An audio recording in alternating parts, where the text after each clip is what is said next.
Hello, welcome to the Maya Toolbelt. This is Michael. As you can see here, we're already in our Hypershade for Maya 2018. We're going to look at some more Hypershade utilities. The utility I want to talk about for this video is the contrast utility. Over here on the left side in the Create area, I have the Utilities category selected, and I can scroll down here and find Contrast. Here it is. Left click it to create it. Alright, so let's take a look at what we have here.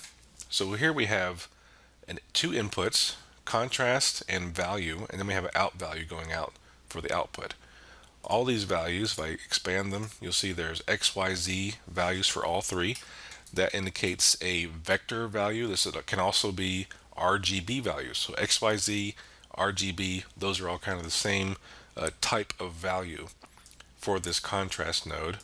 And more than likely, we will be using RGB values for these attributes in the case of creating materials in the Hypershade.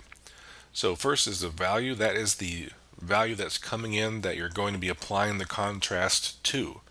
Okay, so that's the value, and more than likely that's a value that's going to be mapped with a texture or something like that.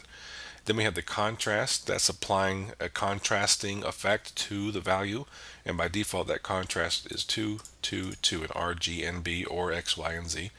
And then the bias. The bias is always 0.5, 0.5, 0.5 by default. And as you increase that bias, it's going to make the contrast darker. If you decrease it, it makes it a little bit lighter. Okay? So in order to see the contrast kind of take effect and see what it does, let's apply it to a material. So first I'm going to go to the Surfaces category over here on the left and create a Lambert material. And over here in my viewport, I need something to apply the Lambert to. So I'm just going to create a sphere and hide the grid. And then I can middle mouse click and drag Lambert 2 on top of the sphere to actually apply it. Okay, so before we actually use the contrast, first we need a texture of some sort to apply to the Lambert. In my lighting and shading class recently, I did a demo going over how to create like a glass wine bottle with a label. I'm not going to do that demo here, but I'm going to use that label texture, I think, for this demo. With the Lambert material selected, I'm going to left click on the black and white checkerboard button next to color to apply an image to the color of this material. And I can search for that image. I have a bottle label texture here, and it applies to the Lambert. In my viewport, make sure I press the 6 key to turn on texture view, and I can see that label appear here. I can even go into Photoshop and I can show you the actual file here in Photoshop as well. So this is what the wine bottle label looks like. Okay, so what we can do then, we have the file being passed into the color of the Lambert. We see that here. If I go back to the material viewer, this little circle button with the S on it, that's called the solo button. If I solo the file, you can see what it looks like here. I can zoom in my material viewer. You can see it just like you can see it in Photoshop. But then here we can see what actually happens to it. So I'm going to left click and drag the out color from the file into the value of the contrast utility. I'll move these out of the way. And I'm going to solo the contrast utility now, and we can see the difference. So this is with the default value of 222, and contrast is applying that effect to the file. So here's the image before, and I can make this a little bit bigger so it doesn't keep going back and forth. So before and then after. Before and then after. So by soloing the contrast, I can actually see the contrast taking effect. And I can adjust the contrast however I want. Let's say if I went down to 1, 1, and 1 for the contrast. If I go back and forth now, you'll see there's no difference anymore. So the contrast value has to be above or below 1 in order to have any effect on the image that's being applied to it. If I did a contrast of 0.5, 0.5, 0.5, for example, it gets much lighter in color instead of its original dark color. See that? So I can make it lighter or darker based on this contrast value. Go back up to 2, 2, 2. Again, make it darker. Now you can, of course, make these numbers different, and it will adjust those different color channels accordingly. This is, again, the first column is red or RGB, so red, green, blue. So if I were to make the red column 1, for example, and let's say the green column 1, and the blue column 5 or something like that, you can see the difference that's happening to the colors here.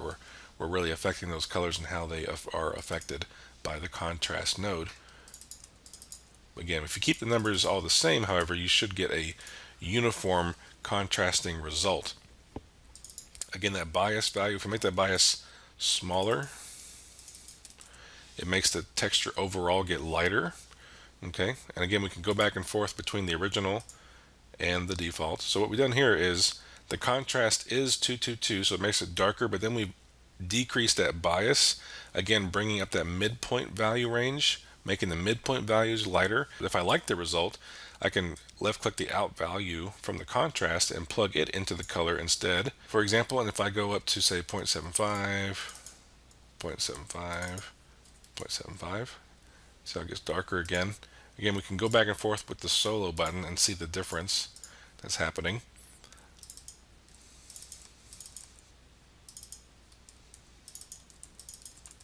So there's also things you can adjust in here for the eventual final result. So this is the texture before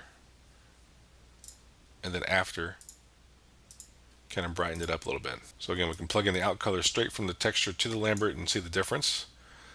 So here it is with no contrast applied, and that's with the contrast applied. So you can use this contrast utility node to adjust your textures, brighten them up a little bit, adjust the contrast without having to go back into Photoshop and make adjustments there. You can just do it right here in Maya. So that's the contrast utility node in Maya 2018. Hope you enjoyed the video. You learned a little bit about this utility. I think it's very handy. It's nice to have these kinds of image manipulation tools built within Maya, so you don't necessarily have to go back to a Photoshop or other image manipulation applications to try and adjust your textures. You can just adjust them right here for any changes you need. In any case, thanks again for watching. Hope you enjoyed the video, and I will talk to you later.